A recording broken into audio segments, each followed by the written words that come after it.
Ce journal, lancement ce samedi de la campagne de distribution de la deuxième dose de vaccin contre la rougeole et relance du PEV avec l'arrivée de vaccins dont le BCG, financé par l'État guinéen avec l'accompagnement d'UNICEF et d'autres partenaires. Elle s'inscrit dans le cadre de la sensibilisation des parents sur les avantages de la vaccination et les conséquences de la maladie.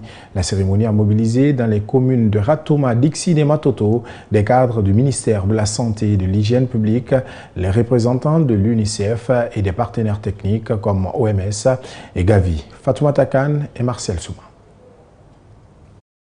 La campagne de distribution de la deuxième dose de vaccin contre la rougeole a été officiellement lancée ce samedi par le ministre de la Santé et de l'Hygiène publique et l'UNICEF, accompagné de partenaires techniques et financiers. Un projet financé par l'État guinéen, assurer la santé et le bien-être des enfants. Selon le ministre de la Santé, en dehors de la deuxième dose de vaccin contre la rougeole, celle contre la BCG est désormais disponible. La vaccination, comme je le dis souvent, c'est l'arme fatale que nous avons pour protéger la santé et la vie de nos enfants. Aujourd'hui, avec la vaccination contre la tuberculose, nous avons acheté 500 000 doses. C'est la quantité dont on a besoin pour la fin de l'année 2022 et pour toute l'année 2023.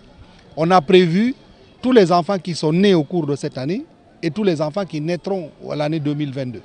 Donc entre 0 et 11 mois, les enfants peuvent recevoir la vaccination. Le deuxième vaccin, c'est le vaccin contre la rougeole.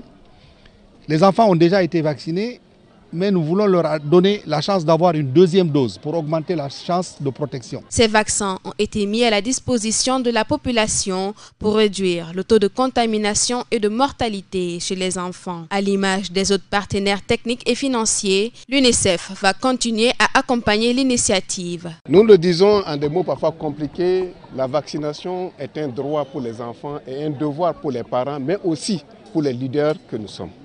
Donc nous allons poursuivre notre accompagnement avec tous les efforts que l'État a fait pour mettre à la disposition des vaccins. Une fois les vaccins arrivés, il faut d'abord qu'ils arrivent à tous les points de centres de santé. Une fois arrivés au point de centre de santé, il faut que nous nous assurons à travers vous, mais à travers les relais communautaires, que chaque enfant soit accompagné dans les centres de santé. Pas une fois, mais que tous les contacts qui sont prévus, l'enfant puisse les recevoir. Le maire de la commune de Matoto invite tous les parents à faire vacciner leurs enfants. Si vous mesurez l'importance de cette vaccination, à la sortie d'ici, chacun va véhiculer le message dans les familles, dans les marchés, dans les lieux publics, pour qu'on s'intéresse à cette vaccination. C'est pour sauver la vie des enfants et de leurs mamans.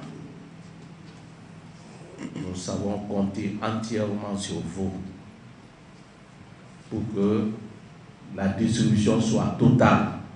Augmenter le taux de couverture vaccinale des enfants est désormais une priorité chez les acteurs de la santé. L'opération de distribution va donc se poursuivre dans le reste du pays.